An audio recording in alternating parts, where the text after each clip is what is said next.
انا اعطیناک الکوثر. میں جلدی سے اب اس کو سورت کو بھی مکمل کر دوں تاکہ یہ ہماری سورت کمپلیٹ ہو جائے. ترجمہ کر دیتا ہوں. انا اعطیناک الکوثر، اے نبی ہم نے آپ کو عطا کی کوثر. فصلی، پس آپ نماز پڑھیے، لربک، اپنے رب کے لیے، ونحر، اور قربانی کیجیے. انا، بے شک، شانئ کا، آپ کا دشمن، هو الابتر، وہی دم کٹا ہے، وہی اسی کی نسل ختم ہوگی، اسی کا ذکر خیر ختم ہو جائے گا، وہی ناقص ہے، اس کا کوئی نام لینے والا ان کے بعد نہیں ہوگا. سمجھ رہے ہیں بات کو؟ اس سورت کا میں شان نزول بتا دیتا ہوں آپ کو، کچھ اس کی فضیلت کیا ہے اور اس کی تفسیر کیا ہے. یہ آپ کو تحریری شکل میں مل جائے گی، لہذا لکھنے کی ضرورت نہیں ہے. ٹھیک ہے؟ جیسے سورہ فلق اور سورہ ناس کا خلاصہ مل گیا نا آپ لوگوں کو. کس کس کو ملا ہے؟ سب کو مل گیا؟ آپ کو نہیں ملا؟ نیٹ سے دیکھ لیں، مل جائے گا انشاءاللہ. کب سے بھیجا ہوا ہے؟ اس کے بعد اذا جاء نصر اللہ قل یا ایھا الکافرون، ان صورتوں کے بھی آپ کو خلاصے سورہ اخلاص کا مل جائے گا انشاءاللہ. تو یہ جو بھی بتا رہا ہوں یہ بھی تحریری شکل میں آپ کو دے دیا جائے گا. اس سورت کا شان نزول یہ ہے کہ رسول اللہ صلی اللہ علیہ وسلم کو اللہ تعالیٰ نے حضرت خدیجہ سے 2 بیٹے دیے تھے. ایک کا نام تھا قاسم اور ایک کا نام تھا ابراہیم. آپ صلی اللہ علیہ وسلم کی جتنی بھی اولاد ہوئی ہے صرف حضرت خدیجہ سے ہوئی ہے. حضرت خدیجہ کے علاوہ آپ کی اولاد کسی اور زوجہ سے نہیں ہوئی. حضرت خدیجہ سے 4 بیٹیاں تھیں اور 2 بیٹے. ایک بیٹے کا نام قاسم، دوسرے کا نام ابراہیم. قاسم کی جب ولادت ہوئی ان کا بھی انتقال ہو گیا، اور ابراہیم کی ولادت ہوئی تو ان کا بھی انتقال ہو گیا. عرب میں نرینہ اولاد کی بڑی اہمیت تھی، کیونکہ انسان کا نسب اس کی نرینہ اولاد سے چلتا ہے، بیٹیوں سے نہیں چلتا. بیٹیاں تو غیروں کی ہوتی ہیں، رخصتی ہو کے دوسروں کے ہاں چلی جاتی ہیں، ان کے نسل میں اضافہ کرتی ہیں، ان کی نسل بڑھاتی ہیں. اپنے شوہر اور اپنے شوہر کے ددیال کی نسل میں اضافہ کریں گی. وہ اپنے باپ کی نسل میں اضافہ کون کرتا ہے؟ بیٹا. کیونکہ نسب کس سے چلتا ہے؟ باپ سے چلتا ہے، سوائے بلاول بھٹو کے. بلاول بھٹو کے بارے میں کہتا ہوں کہ بلاول بھٹو اسلامی تاریخ، غیر مسلموں کے ہاں تو ماں سے چلتا ہے جو نیچر کے خلاف ہے، لیکن اہل اسلام میں، اسلامی تاریخ میں سوائے بلاول بھٹو کے آج تک کوئی ایسا شخص پیدا نہیں ہوا جس کے نسب اور خاندان ماں سے چلتا ہو. بلاول بھٹو زرداری کے بیٹے ہیں، مگر خاندان ان کا کیا کہلاتا ہے؟ قوم جو آخر میں لگتی ہے وہ بھٹو کہلاتی ہے. حالانکہ وہ بھٹو ان کی والدہ تھیں، ان کے والد محترم بھٹو نہیں. تو سیاست میں انہوں نے نسب ہی کو بگاڑ دیا اپنا. سمجھ رہے بات کو؟ تو یہ سیاسی لوگ اتنے خطرناک ہوتے ہیں کہ یہ اپنے باپ کے نسب کو بدل دیتے ہیں سیاست کے چکر میں، کیونکہ زرداری لگے گا تو ووٹ نہیں ملیں گے. ووٹ بھٹو کے نام کو کیش کرانا ہے. خیر، تو رسول اللہ صلی اللہ علیہ وسلم کے 2 بیٹے ہوئے، دونوں کا انتقال ہو گیا. عرب میں بے اولادی کو بھی مایوب سمجھتے تھے، کیونکہ آپ کی نسل چلے گی بیٹوں سے، اور بیٹے ہیں جو باپ کی بہت زیادہ عزت کا ذریعہ بنتے ہیں. بیٹیوں کے اپنے فضائل ہیں، لیکن ظاہر ہے نسل بیٹیوں سے نہیں چلتی. تو جب نبی صلی اللہ علیہ وسلم کے دونوں بیٹے مر گئے، دنیا سے چلے گئے، تو عاص ابن وائل بہت بڑا دشمن تھا اہل اسلام کا، وہ اور قریش، دیگر قریش، وہ یہ کہنے لگے کہ محمد صلی اللہ علیہ وسلم معاذ اللہ ابتر ہیں. کیا مطلب؟ ان کی نسل ختم، اور ان کا نام لینے والا ان کے بعد دنیا میں کوئی نہیں ہوگا، کیونکہ بیٹے ہی نہیں ہیں. تو ریاض کون رکھے گا؟ اولاد ہی نہیں ہے، باپ دادا کے نام کون لے گا؟ اولاد تو ہے ہی نہیں، بیٹیاں ہیں. سمجھ رہے بات کو؟ آپ صلی اللہ علیہ وسلم کو اس طعنے سے تکلیف ہوتی تھی، تو اس پر یہ صورت نازل ہوئی کہ اے نبی، آپ کا ذکر ختم نہیں ہوگا، آپ کی روحانی اولاد بہت ہوگی. باقی اللہ نے آپ کو بیٹا کیوں نہیں دیا، یا دیا تو اٹھا کیوں لیا، اس کی حکمت ایک اور مقام پہ بیان کی گئی ہے، وہ میں بتاتا ہوں آپ کو بعد میں. لیکن بتایا گیا کہ اے نبی، آپ کا ذکر ختم نہیں ہوگا، بلکہ یہ جو کہہ رہے ہیں نا کہ آپ کو خیر نہیں ملی، ابتر اسے کہتے ہیں جس کے نسل میں، یا جس کو، کیونکہ جس کی اولاد نہیں ہے نا اس کو یہ سمجھا جاتا ہے، اور حقیقت بھی ایسے ہی ہے کہ بہت بڑی خیر سے محروم ہو گیا. وہ بڑھاپے میں خدمت کے لیے نہیں ہے، کاروبار سنبھالنے کے لیے کوئی نہیں ہے، دین کے مشن کو آگے لینے کے لیے، چلانے کے لیے نہیں ہوگا، اور تذکرہ نسل میں نہیں ہو سکے گا. تو یہ ساری بھلائیوں سے انسان محروم ہو جاتا ہے. تو نبی کو تسلی دی گئی، انا اعطینا الکوثر، اے نبی ہم نے آپ کو خیر کوثر کہتے ہیں خیر کثیر کو، بہت زیادہ بھلائیاں ہم نے آپ کو عطا کر دی ہیں.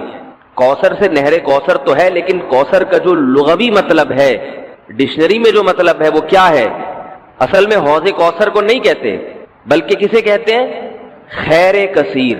اے نبی ہم نے آپ کو خیر کثیر عطا کی ہے، جس میں کیا ہے؟ نبوت، عزت، آپ کا قیامت تک تذکرہ ہوتا رہے گا، یہ ساری چیزیں ہم نے آپ کو عطا کر دی ہیں، لہذا ان کے تانوں سے پریشان ہونے کی ضرورت نہیں ہے۔ ان کے نرینہ اولاد ہوگی تو بھی ان کا تذکرہ نہیں ہوگا، اور آپ کے نرینہ اولاد نہ ہو کے بھی آپ کی روحانی اولاد قیامت تک باقی رہے گی اور آپ کا تذکرہ بہت زیادہ ہوتا رہے گا۔ یہ خیر کثیر ہم نے آپ کو عطا کی ہے۔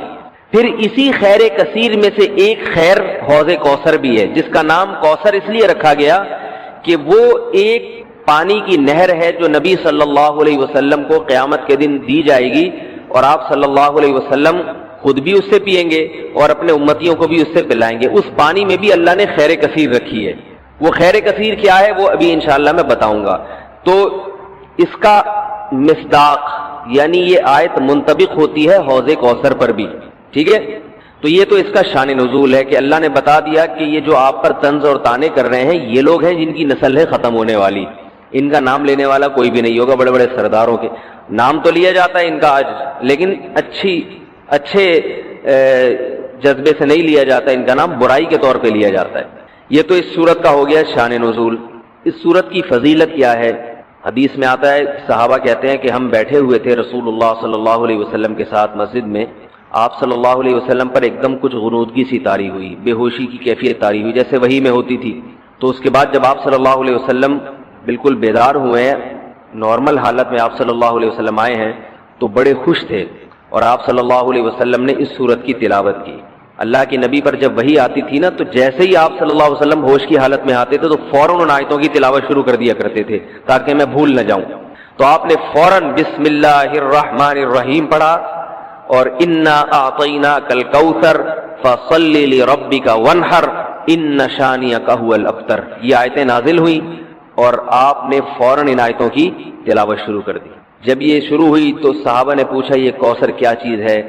آپ صلی اللہ علیہ وسلم نے فرمایا میرے رب نے مجھے بشارت دی ہے کہ قیامت کے دن مجھے ایسی نہر ملے گی، وہ نہر ایسی ہے کہ اس کے جو پیالے ہیں جس سے لوگ پانی پئیں گے وہ چاندی کے ہیں، اور ان کی تعداد ان پیالوں کی گلاسوں کی اتنی ہے جیسے آسمان کے ستارے، اور اس نہر کا پانی برف سے زیادہ سفید ہے اور شہد سے زیادہ میٹھا ہے، اور میری امت میں کوئی بھی اس کا پانی پیے گا تو اسے کبھی بھی پیاس نہیں لگے گی۔ میدان حشر میں جو لوگوں کا سب سے بڑا مسئلہ ہوگا وہ پیاس ہوگا، سب سے بڑا مسئلہ۔ اور کہتے ہیں سمندروں کا پانی بھی اگر پی لے کوئی ساتھ سمندروں کا تو اس کی پیاس نہیں بجھے گی۔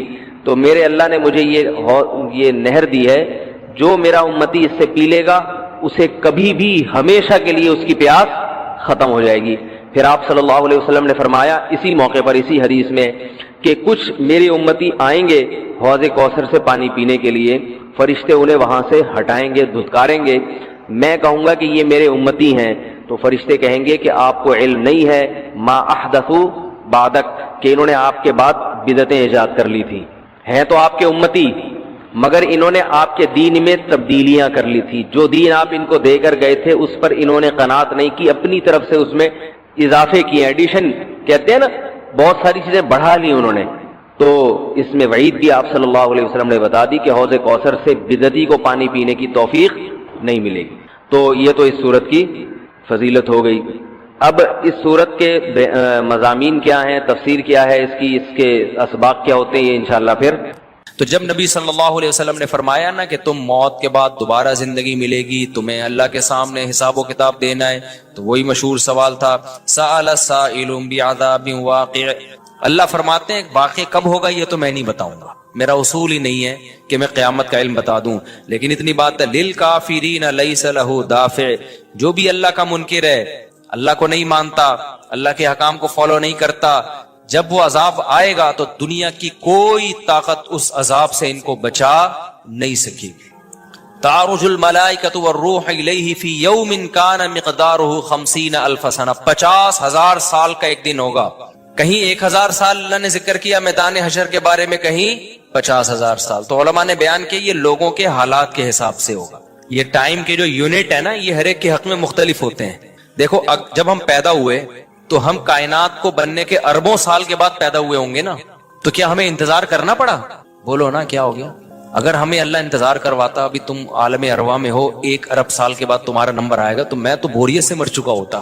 کیا خیال ہے بھائی؟ جہاں فلائٹ 1 گھنٹہ لیٹ ہو جائے انتظار میں آدمی ٹینشن میں چلا جاتا ہے. لیکن ہم تو جب آئے تو ہمیں تو لگا کہ کائنات کی ابتدا آج سے ہو رہی ہے جب ہم نے ہوش سنبھالا. کیونکہ ہمارے وہ یونٹ جو تھے نا، جو وقت کی اکائیاں ہیں، وہ ہمارے حق میں اسٹارٹ ہی نہیں ہوئی تھی. تو اسی طرح مرنے کے بعد جو مردے کے لیے جو ٹائم کے یونٹ ہے نا وہ چینج ہوتے ہیں. ورنہ جو مردہ بیچارہ 20,000 سال پہلے دفن ہوا ہے وہ تو قبر میں کوئی عذاب نہ بھی ہو رہا، وہ تو پڑے پڑے ہی بور ہو گیا ہوگا کہ اللہ قیامت لے آ، میں تو ٹینشن میں آ گیا ہوں، 20,000 سال ہو گئے مجھے. تو اس کو تو ایسا نہیں لگے گا کہ 20,000 سال ہو گئے. وہ جب دوبارہ اس کو اللہ تعالیٰ اٹھائیں گے تو نیک لوگوں کو تو لگے گا ابھی ہم سوئے تھے اور ابھی ہمیں کسی نے آ کے اٹھا دیا. جیسے گہری نیند میں جب انسان سوتا ہے کئی گھنٹے بعض دفعہ سوتا ہے، کوئی آ کے اٹھائے تو اس کو لگے گا یار ابھی تو میں سویا تھا، ابھی آپ نے اٹھا دیا ہمیں. تو سوتے ہوئے آدمی کے ٹائم کے یونٹ الگ ہوتے ہیں، مرنے کے بعد کے ٹائم کے یونٹ الگ ہوتے ہیں، عالم ارواح کے الگ تھے. اور بعض تو یہ بھی میں نے سنا ہے کہ دوسرے سیارے پہ آپ چلے جائیں نا زمین کے علاوہ تو وہاں بھی ٹائم کے یونٹ چینج ہو جائیں گے. تو اسی طرح آخرت کے ٹائم کے یونٹ بالکل الگ ہے. ایک دن 50,000 سال کی، دنیا کا جو 50,000 سال ہے نا وہ وہاں کا ایک دن ہوگا. کسی کے حق میں 1,000 سال، کسی کے حق میں 50,000 سال. یہ وہ ہے جب حساب و کتاب جس میں ہوگا. تو اللہ نافرمانوں کو عذاب سے پہلے نا حساب و کتاب کا عذاب دیں گے. اللہ ہم سب کو اس عذاب سے محفوظ رکھے، جس کو قرآن نے ایک جگہ بیان کیا، یجعل الولدان شیبا، وہ ایسا دن جو بچوں کو بوڑھا کر دے. ایسا دن یفر المرء من اخیہ، انسان اپنے بھائی سے دور بھاگے. اس لیے بڑے بڑے اللہ والے وہ جہنم سے زیادہ پناہ مانگا کرتے تھے میدان حشر کی سختیوں سے. جہنم تو اس سے زیادہ سخت ہے لیکن میدان حشر کوئی کم چیز نہیں ہے، وہ کوئی کم عذاب نہیں ہے. تو اللہ فرماتے ہیں کہ 50,000 سال کے برابر ایک دن ہوگا. فاصبر صبرا جمیلا انہم یرونہ بعیدا. جب مشرک بار بار کہتے بھائی چھوڑو ابھی لے آؤ نا ابھی لے آؤ، تو نبی صلی اللہ علیہ وسلم کو پریشانی ہوتی کہ بھئی اللہ وقت بتاتا کیوں نہیں ہے، بتا دے تاکہ میری جان چھوڑیں یہ لوگ. تو اللہ نے پیغمبر صلی اللہ علیہ وسلم کو تسلی دی، فاصبر صبرا جمیلا، اے نبی آپ صبر جمیل کریں. صبر جمیل وہ صبر ہے جس میں ذرا بھی شکایت نہ ہو. انہم یرونہ بعیدا، اے نبی یہ لوگ سمجھتے ہیں اس کے آنے میں بہت ٹائم ہے، لاکھوں کروڑوں سال ہیں. ونراہ قریبا، جبکہ ہم دیکھ رہے ہیں بس آنے والی. کیوں؟ جب آپ مر گئے نا، ابھی دیکھو ہو سکتا ہے 1,000 سال باقی ہوں قیامت آنے میں، ہو سکتا ہے 20,000 سال باقی ہوں، لیکن ہمارے مرنے کے بعد ہمیں نہیں لگے گا 20,000 سال. ہمیں تو ایسا لگے گا ابھی ہم مرے تھے اور اتنی جلدی اللہ نے قیامت قائم کر لی. تو ہمیں تو اپنی موت کے حساب سے چلنا ہے بھائی. ہمیں کیا پتا کہ ہمیں کیا کرنا ہے اس سے کہ 50,000 سال بعد قیامت آئی یا 1 کروڑ سال بعد آئے. جب ہم مر گئے تو ہماری قیامت واقع ہو گئی ہے، ٹائم کے یونٹ ہمارے حق میں چینج ہو جائیں گے. تو اس لیے اللہ کہتے ہیں انہم یرونہ بعیدا، اے نبی یہ سمجھتے ہیں بہت بعد میں آئے گی قیامت. ونراہ قریبا، ہم تو دیکھ رہے ہیں کب ہے، بالکل قریب ہے، زیادہ ٹائم نہیں ہے. یوم تکون السماء کالمہل، اللہ فرماتے ہیں جس دن آسمان تیل کی تلچھٹ کی طرح ہو جائے گا، ایسے پگھل جائے گا آسمان. اتنی بڑی تباہی آنے والی ہے اس کائنات پہ جس پہ ہم فخر کر رہے ہیں، اس یہاں کے شاپنگ سینٹروں پہ فخر کر رہے ہیں. میں بھی ایک پروگرام میں گیا نا اسلام آباد میں، بڑا زبردست پروگرام تھا، بڑے بڑے تاجر آئے ہوئے تھے، تھوڑا سا موٹیویٹ کرنا تھا لوگوں کو تاکہ پیسہ کمائیں. تو یہ تو اچھی بات ہے، اسلام تو آپ کو بزنس کا پیسہ کمانے کا حکم دیتا ہے تاکہ ہم بھکاری پن سے نکلیں. بھکاری پن کو تو پسند نہیں کیا گیا نا، ایک شخص بھیک مانگتا ہے نبی نے اس کو پسند نہیں کیا، تو پوری قوم پورا کنٹری بھکاری بن کے IMF کے سامنے کشکول لے کے کھڑا ہوا ہو تو ہمارے نبی اس کو پسند کریں گے کہ کوئی مسلمان قوم ہو اور قومی سطح پہ بھکاری بن چکی ہو. تو یہ علماء کی ذمہ داری ہے لوگوں کو پیسہ کمانے کی ترغیب دیں، بزنس کی طرف لے کر آئیں، یہ مذہبی ذمہ داری ہے.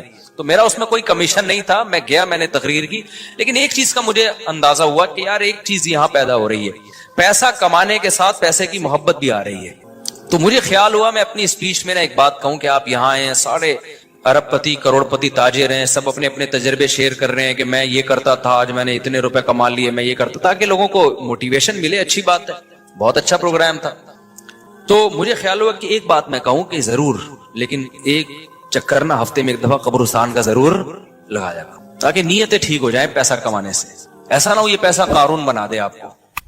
ایک دفعہ ایسا کیا کرو، جیسے یہ پروگرام ہو رہا ہے بڑا زبردست، لوگ آ رہے ہیں، ایوارڈ مل رہے ہیں اور تو یہاں سے نکل کے, لیکن میں نے کہا نہیں, میں نے کہا یہ ان کے مینٹل لیول سے نا اوپر کیجیے, ہر چیز ہر جگہ کہنے کی نہیں ہوتی. یہ کہیں گے مفتی صاحب رنگ میں بھنگ ڈال کے چلے گئے.